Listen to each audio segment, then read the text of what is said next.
Well, good morning, everybody. And I'm really happy that Sanitas has given me this opportunity to share a few thoughts with you. You know, I'm always being asked, Jane, you travel around the world. You've seen during your 90 years so much destruction of the environment, of the natural world. You've seen species disappear, probably forever. So how do you really have hope? You've seen examples of the kind of hope that I receive as I go around the world. Along with the bad news, there's a lot of good news. And the movement for greening cities is definitely one of the good things, and the planting of trees. But on the other hand, we are in a mess worldwide with the environment, with the bad state of governments and the environment, and everywhere we see bad news. So how do I have hope? I want to go back for one moment to my childhood, because right now we have two major wars going on with Russia and Ukraine, and with Israel and Palestine, as well as 15 conflicts across Africa, and so much demonstrations against inequality around the world. You know all those problems. When I go back to my own childhood, I grew up during World War II. And in Britain, I can tell you that for quite a while, there was no hope. Germany had conquered the whole of Europe, and the only country left who either hadn't been defeated or capitulated was England. I lived on the south coast. There was just a small bit of ocean between us and the might of Nazi Germany. We were not prepared for war, and all that stood between us and the German might of the Navy was a little bit of barbed wire along the beach, so we couldn't go onto the beach, and a little bit of scaffolding out in the water. That was it. And of course, we had the farmers coming out with their pitchforks. But when it seemed the most hopeless, we had Winston Churchill. And he went around with his famous speech, "We will fight them on the beaches, we'll fight them in the forests." And then he was heard to turn aside to a friend of his and say, "And we'll fight them with the ends of broken bottles, because that's all we've got." He actually used a swear word, but I won't repeat it. So we won the war. And also during the war, something else which has really helped me in my life and in my fight to make the world a better place. During the war, it was we had to learn to live with the minimum. Everything was rationed. In my family, we had very little money. Nothing was wasted. If you dropped food on the floor, you didn't throw it away. You didn't throw any food away. You didn't throw your clothes away. And it taught me that we so often have so much more than we need. And I was saying earlier this morning, this sweater I'm wearing now is 15 years old. And many of my clothes are like that. Sometimes I bring it to people's attention. So all of this has helped me to have the hope that I have today. Something else that was very important in my childhood was a mother who was incredibly supportive. So I was born loving animals. I don't know how that started, but that's how it was. And she supported me. She didn't get angry when she found I'd taken earthworms into my bed. She told me later, I was only 1.5, and I do not remember this. But later she told me, "Jane, you were looking at them so intently. I think maybe you were wondering, how do they walk without legs?" Instead of getting angry and throwing them out, she just said, "I think they'll probably die if we leave them here, so let's take them back into the garden where they belong," which is what we did. I have many stories like that. So, as I say, we grew up with very little money. And to show you how things have changed in my life, when I grew up, television had not been invented. And of course, so much of modern technology was something dreamed of. it was good for me. I read books, but how lucky I was. I could spend hours out in nature. I learned from nature. And that's one of the problems for so many children today living in cities. They're divorced from nature. Even in the country, they're now using smartphones and texting each other instead of looking with their eyes at what's happening around them in the natural world. And we know, and you just heard, and it's definitely true, that time in nature is good for our health. In Japan, you can actually be prescribed by a doctor weekly sessions of what they call forest bathing, being out in the forest. I used to wonder quite what forest bathing meant. Did you go out in your swimming suit? But of course it just means being out in nature. So all of those things, when I was young, enabled me to do what I do today. How lucky I was to be offered the opportunity of being the first person ever to study our closest living relatives, the chimpanzees in the wild.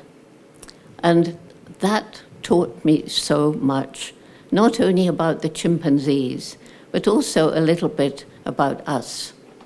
It took a long time before the chimps got used to me. 4 whole months I had to be patient because they would see me and run off into the forest. But gradually, thanks to one individual, David Greybeard, he began to lose his fear of me. He was the chimpanzee who taught me that we are not the only beings on the planet to use and make tools. When I began, because this thing was so seemingly crazy, like when I was 10, I dreamed of going into Africa and living with wild animals, and everybody laughed at me. But my mother never laughed. She just said, "You're going to have to work really hard, take advantage of every opportunity, and then if you don't give up, hopefully you find a way." A message I take to young people around the world. So when I left school, I did very well at school. My friends all went to university, but we didn't have enough money. So I worked as a waitress and saved up my money and saved up my money until finally I could get to Africa. Met the late Dr. Louis Leakey. He was the one who offered me the chance of studying the chimpanzees.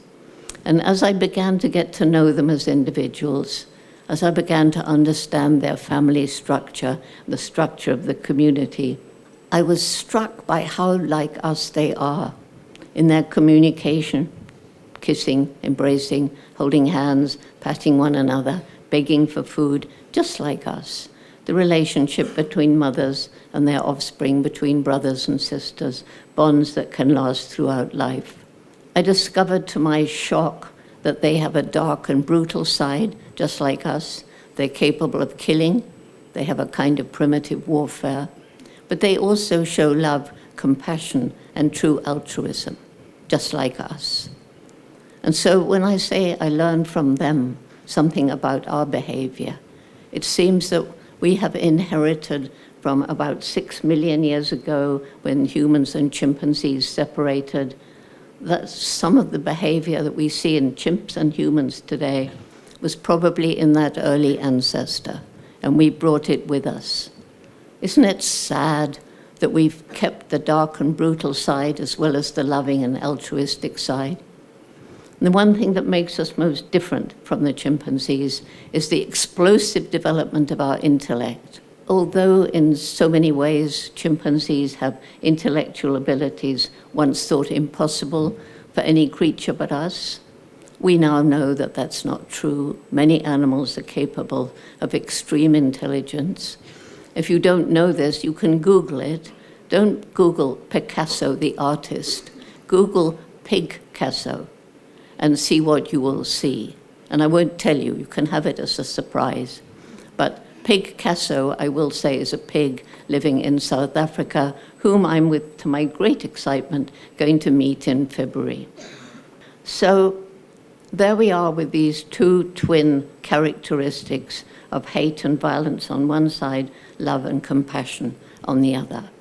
And with these brains that even given the intelligence of animals, they're incapable of designing a rocket that can go up to Mars with a little robot that crawls around, taking photographs of the surface of the red planet, a place where once we thought it might be possible for human life to survive. Now we know that that's not possible.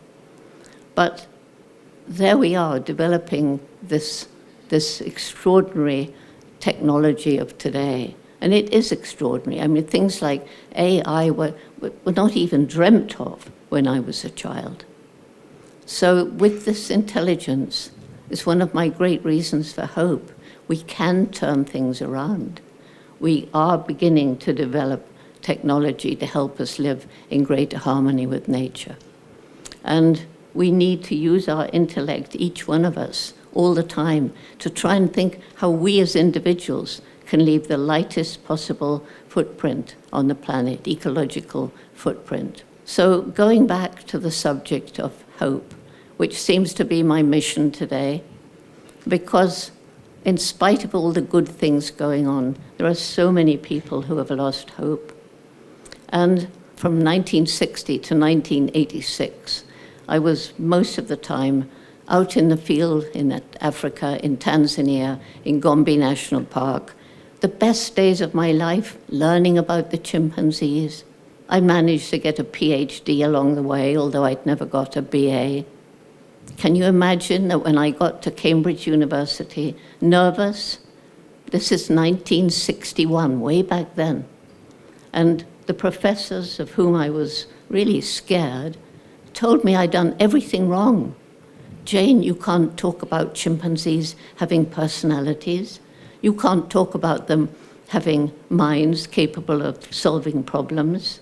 You can't talk about them having emotions like happiness, sadness, fear, despair. Those are unique to us, I was told. Well, as a child, I'd learned that that wasn't true. In spite of the knowledge of these professors, they weren't speaking the truth, and I think they probably knew it, but they couldn't prove it. But I had learned from my dog. You can't have an animal and share meaningful time with whatever animal it is, a dog, a cat, a rabbit, a pig. Anyway, some of you know that. I bet many of you have dogs or cats. And you know perfectly well they have personalities. They're different from each other. You know that they're intelligent. And you know certainly that they can feel happy or sad or angry or whatever it is. So I was able to quietly continue talking about the chimpanzees as they are. And when film from my first husband was shown around the world of the Gombe chimpanzees, gradually science changed its attitude. I didn't confront them, but gradually they realized that indeed we're not the only beings. We're part of the animal kingdom and not separated from it. And that's opened the door for science to study the intelligence of other animals. And you can read a lot about that. So I bet many of you have seen My Octopus Teacher, and that teaches us, as do many other studies, that octopus are amazingly intelligent, and they're like an alien intelligence. They don't have a brain like us. They have brains in their 8 arms and a little one in the central head. So we're part of the animal kingdom, but we're different, aren't we? Like, you know, here you all are sitting in this room. Some of you have come quite a long way. I came from London, before that from Brazil. And we don't have animals behaving in this kind of a way. And personally, I think it's probably because at some point in our evolution, we developed a spoken language. So for the very first time, we could teach our children about things that weren't present. We could make plans for the distant future. We could reminisce about the past, learn from each other. And most important, we could bring people together from different walks of life to discuss problems and search for solutions. That's where we are today. Why did I leave Gombe, the best days of my life? Learning about the chimpanzees, learning about the interrelationship of all living things in the forest ecosystem. It was because I suddenly realized in 1986 that right across Africa, forests were being destroyed, chimpanzee numbers were dropping, They were losing their habitat. Mothers were being shot to take infants and sell them, traffic them around the world. And I felt I needed to try and do something to help. And I managed to get to, by then, 6 other study sites where chimpanzees were being observed. Senegal hadn't started back then. And I learned a lot about the problems facing the chimps, but I also learned a lot about the problems facing the people living in and around the forested areas, crippling poverty, overused land, more people than the land could support moving further into the forest with their cattle, no good health or education facilities. And it came to a head when I flew over the tiny Gombe National Park, and it had been part of the great forest belt across Africa to the west coast. But by 1986, in the years between 60 and 86, I flew over and looked down on a little island of forest that was Gombe National Park, and all around the hills were bare. And that's when it hit me. If we don't help these people find ways of making a living without cutting down the trees to make money from charcoal or timber, or to make more land to grow more food, if we can't help them find other ways of making a living, we can't save chimpanzees, forests, or anything else. And so we began what I believe was the first true community-led conservation program. And to start off, we didn't talk to these poor villagers about saving forests for wildlife. We talked to them about what we could do to help: better health, better schools for our children, more restoring the land, the overused and infertile farmland, without using chemicals, agricultural chemicals. And we began there, and then we could move on to other things like water management programs, scholarships, give girls a chance of secondary education. Right at the beginning, they had no chance whatsoever. And microfinance opportunities for the villagers to start their own small, environmentally sustainable businesses. And it began to work, and it worked so well that it's now in 104 villages throughout Chimp Range in Tanzania. It began with 12 villages around Gombe, and now it's spread. And from each of these villages, 2 volunteers have learned how to use iPhones or iTablets, and very proudly they go into their village forest reserves and monitor the health of the forest, because they now understand that saving the environment isn't just for wildlife, it's for their own future. They've become our partners in conservation. All of this costing money. By that time, I was traveling around the world further and further, trying to raise awareness about what was happening. And it was in the late 1980s that I met young people, usually high school, university, who seemed to have lost hope. Some of them were really angry, even violent. Some of them were deeply depressed. Most of them were just apathetic, not seeming to care about anything. And I began talking to them. They all said more or less the same. We feel this way because you've compromised our future, and there's nothing we can do about it. Well, I ask every adult in this room, have we compromised the future of our young people? We've been stealing it. And in some cases, people are still stealing it today. Some of the big companies, they're beginning to change, another reason for hope, but still many companies, and especially mining and drilling for oil, are destroying the environment. Was it too late? They said, there's nothing we can do. And I thought, no, that's not true. We've got a window of time. And if we get together and work together, we can at least slow down climate change and slow down the loss of biodiversity. And so Roots and Shoots was born with a group of 12 high school students. And we decided right from the beginning, the main message, which is for everybody, every single day you live on this planet, you make some impact, and you can choose the kind of impact you make. And because I'd learned about the interrelationship of all living things, I decided, or we decided jointly, these 30 students that we got together in Tanzania, that the group as a whole, and these were from 8 different schools, so each group would choose 3 projects to make the world better. One to help people, one to help other animals, one to help the environment. And so Roots and Shoots was born in 1991. And what began with those 12 high school students, it now has members from kindergarten, university, and even more adults are forming groups, like big companies. The staff of big companies are forming a Roots and Shoots group.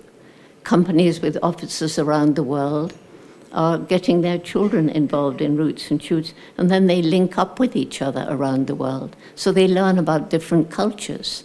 And all of this is helping people to understand other cultures, that other people, even though they may look different, they may have different colored skin, they may speak another language, but we're all humans. We all laugh, we all cry, we can all love. And the sad thing, as I've said, is that we can all hate. So one of the things that we do in Roots and Shoots is try to reconnect young people with nature. And if they're far away in the middle of a city, we try and bring nature as much as possible into the schools.